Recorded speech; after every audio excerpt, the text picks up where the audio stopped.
Hey everybody, my name is Marcus, and in this video I'll show you a simple way how you can merge contacts in Xero. So let's start. The first thing you want to do is simply click on Contacts, click on All Contacts, and select the checkbox next to the contact that you want to have, that you want to merge.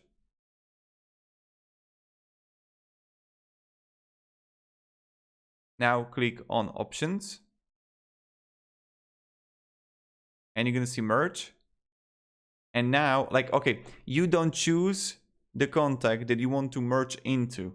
So if I want to go to 24 logs, I'm not going to choose it. I'm going to choose only 7-11 because I want to have 7-11 merged to 24 logs. So Options, Merge, and you just add here the 24 logs. Yes, and just click Merge. I'm not going to merge these contacts, but this is how you do it. So thank you very much everybody for watching, and have a great day and goodbye. See ya.